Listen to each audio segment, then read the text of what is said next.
हमारे देश की सांस्कृतिक विविधता मराठी भाषा से जुड़कर और समृद्ध हो जाती है। साथियों, भाषा सिर्फ बातचीत का माध्यम नहीं होती।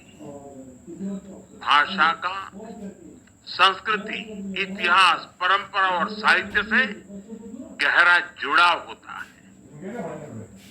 हम लोक गायन पोवाड़ा का उदाहरण ले सकते हैं। पोवाड़ा के माध्यम से छत्रपति शिवाजी महाराज और दूसरे नायकों की शौर्य गाथाएं कई सदियों के बाद भी हम तक पहुंची है। ये आज की पीढ़ी को मराठी भाषा की अद्भुत देन है। आज जब हम गणपति पूजा करते हैं तो हमारे मन में स्वाभाविक रूप से शब्द गूंजते हैं, गणपति बाप्पा मोरया। ये केवल कुछ शब्दों का जोड़ नहीं है, बल्कि भक्ति का अनंत प्रवाह है। यही भक्ति पूरे देश को मराठी भाषा से जोड़ती है। इसी तरह श्री विठ्ठल के अभंग को सुनने वाले भी स्वतः मराठी से जुड़ जाते हैं। साथियों, मराठी भाषा को यह गौरव दिलाने के लिए मराठी साहित्यकारों, लेखकों, कवियों और असंख्य मराठी प्रेमियों ने लंबा प्रयास किया है। मराठी भाषा को क्लासिकल लैंग्वेज की मान्यता के रूप में कई प्रतिभाशाली साहित्यकारों की सेवा का प्रसाद मिला है।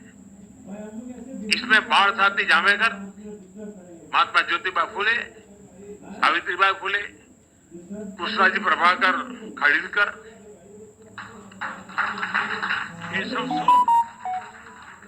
श्रीपाद महादेव माटे, आचार्य अत्रे, शांताबाई छेड़के, गजानन दिगंबर माडगूळकर, कुसुमाग्रज जैसी विभूतियों का योगदान अतुलनीय है। मराठी साहित्य की परंपरा केवल प्राचीन ही नहीं, बल्कि बहुआयामी है।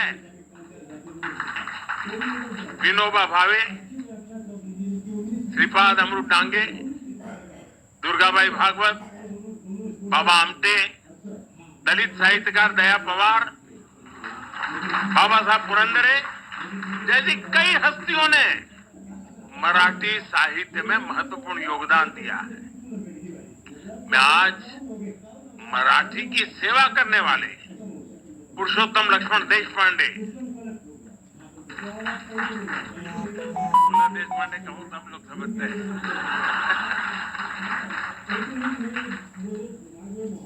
डॉक्टर अरुणा ठेरे, डॉक्टर सदानंद मोरे, महेश एलकुंचवार, साहित्य अकादमी पुरस्कार विजेता नामदेव कांबळे समेत सभी साहित्यकारों के योगदान को भी याद करूंगा। आशा बागे, विजय राजाध्यक्ष, डॉक्टर शरण कुमार लिंबाळे, नाट्य निर्देशक चंद्रकांत कुलकर्णी जैसे कई दिग्गजों ने वर्षों से इसका सपना देखा था। साथियों, साहित्य और संस्कृति के साथ मराठी सिनेमा ने भी हमें गौरवान्वित किया है। आज भारत में सिनेमा का जो स्वरूप है, उसका आधार भी वी शांताराम और दादा साहब फाल्के जैसी हस्तियों से तैयार किया था। मराठी रंगमंच ने समाज के शोषित वंचित वर्ग की आवाज को बुलंद किया है। मराठी रंगभूमि के दिग्गज कलाकारों ने हर मंच पर अपनी प्रतिभा का लोहा मनवाया है। मराठी संगीत, लोक संगीत, लोक नृत्य की परंपराएं अपने साथ एक समृद्ध विरासत लेकर आगे बढ़ रही है। बाल गंधर्व डॉक्टर वसंतराव देशपांडे, भीमसेन जोशी, सुधीर फड़के, मोगूबाई कुर्डीकर या फिर बाद के युग में लता दीदी, आशाताई, शंकर महादेवन, अनुराधा पोडवाल जी जैसे दिग्गज लोगों ने मराठी संगीत को एक अलग पहचान दी है। मराठी भाषा की सेवा करने वाले व्यक्तित्वों की संख्या इतनी विशाल है, मैं उनके बारे में बात करूं तो पूरी रात निकल जाएगी। साथियों, मेरा सौभाग्य रहा, यहाँ कुछ लोगों को संकोच हो रहा था कि मराठी बोले या हिंदी बोले। मेरा बीच में नाता टूट गया, वरना मेरा सौभाग्य था कि मुझे 2 या 3 किताबों का मराठी से मैं गुजराती करने का सौभाग्य मिला है।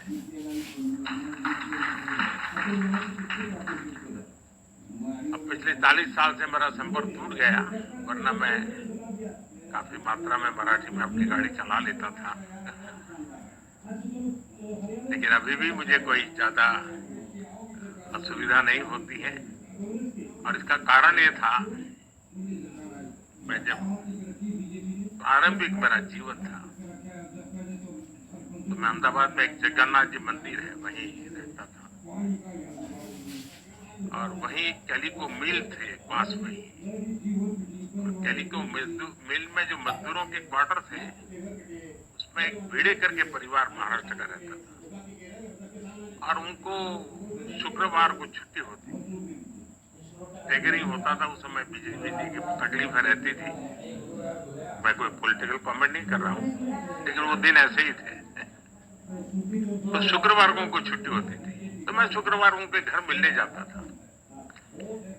तो मुझे याद है कि उनके घर के पड़ोस में एक छोटी बच्ची थी, वो मेरे से मराठी बात करती थी। बस उसी ने मेरे गुरु बन करके मुझे मराठी सिखा दी। साथियों, मराठी को क्लासिकल लैंग्वेज का दर्जा मिलने से मराठी भाषा के अध्ययन को बढ़ावा मिलेगा, इसे रिसर्च और साहित्य संग्रह को बढ़ावा मिलेगा। सबसे महत्वपूर्ण बात यह है कि भारत की यूनिवर्सिटीज में मराठी भाषा के अध्ययन की सुविधा मिल सकेगी। केंद्र सरकार के फैसले से मराठी भाषा के विकास के लिए काम करने वाले संगठनों, व्यक्तियों और छात्रों का बढ़ावा मिलेगा। इससे शिक्षा और रिसर्च के क्षेत्र में रोजगार के नए अवसर भी बनेंगे। साथियों, आजादी के बाद देश में पहली बार ऐसी सरकार बनी है जो मातृभाषा में पढ़ाई को महत्व देती है। मुझे याद है, मैं बहुत साल पहले एक बार अमेरिका गया, एक परिवार घूमना था, और मुझे उस परिवार की एक आदत मेरे मन को छू गई। मूल वो तेलुगु परिवार था, लेकिन उनके घर में नियम था, लाइफ तो अमेरिकन थी, जीवन तो वही का था, लेकिन नियम था कि कुछ भी हो जाए, शाम को खाना खाते समय टेबल पर परिवार के सब लोग साथ बैठेंगे। और दूसरा था, शाम को खाना खाते समय परिवार का एक भी व्यक्ति तेलुगु भाषा के सिवा एक भी भाषा बोलेगा नहीं। उसके कारण वहां जो बच्चे पैदा हुए थे वो भी तेलुगु बोल लेते थे। मैंने देखा है, मार्क्सियन परिवार में जाएंगे तो आज भी सहज रूप से आपको मराठी भाषा सुनने को मिलेगी। बाकी लोगों का ऐसा नहीं है, छोड़ देते हैं, फिर उनको हेलो हाउ करने में मजा आ जाता है। साथियों, नई नेशनल एजुकेशन पॉलिसी के तहत अब मराठी में भी मेडिकल और इंजीनियरिंग की पढ़ाई संभव हुई है। इतना ही नहीं, मैंने सुप्रीम कोर्ट के जजेस के सामने रिक्वेस्ट की थी। मैंने कहा, एक गरीब आदमी आपकी अदालत में आता है और आप उसको अंग्रेजी में जजमेंट देते हैं, वो बेचारा क्या समझेगा, क्या दिया आपने। और मुझे खुशी है कि आज हमारे जो जजमेंट है उसका जो ऑपरेटिव पार्ट है वो मातृभाषा में दिया जाता है।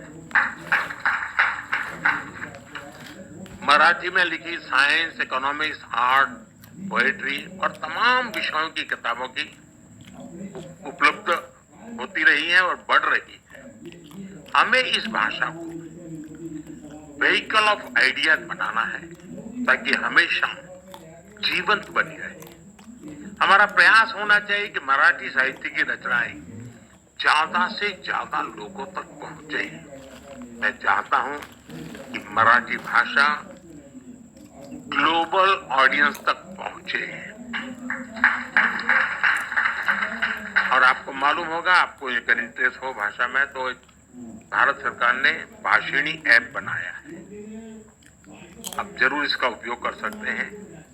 ये बहुत आसानी से आप अपनी चीजों को भारतीय भाषाओं में इंटरप्रेट कर सकते हैं। ट्रांसलेशन के इस फीचर से भाषा की दीवार खत्म हो सकती है।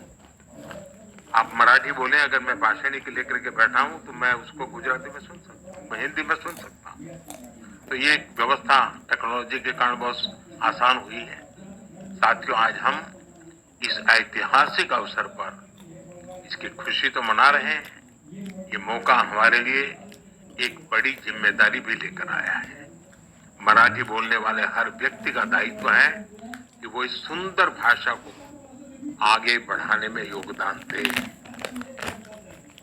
जिस तरह मराठी लोग सरल होते हैं, वैसे ही मराठी भाषा भी बहुत सरल होती है। इस भाषा से ज्यादा लोग जुड़े, इसका विस्तार हो, अगली पीढ़ी में इसे लेकर गर्व का बोध हो, इसके लिए हम सबको प्रयास करना चाहिए।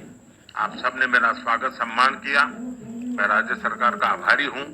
ये कोइंसिडेंस था, तो मेरा एक और कार्यक्रम था जहां यहाँ आना होता था, लेकिन अचानक यहाँ के साथियों ने मैं कह दिया कि 1 घंटा और दे दीजिए, और उसी में से ये कार्यक्रम बन गया।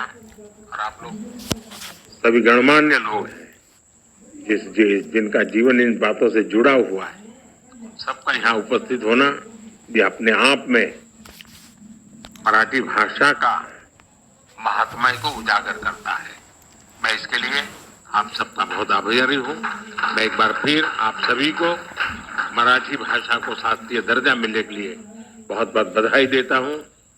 महाराष्ट्रातील आणि जगातातील सर्व मराठी जनांना खूप खूप शुभेच्छा देतो। धन्यवाद।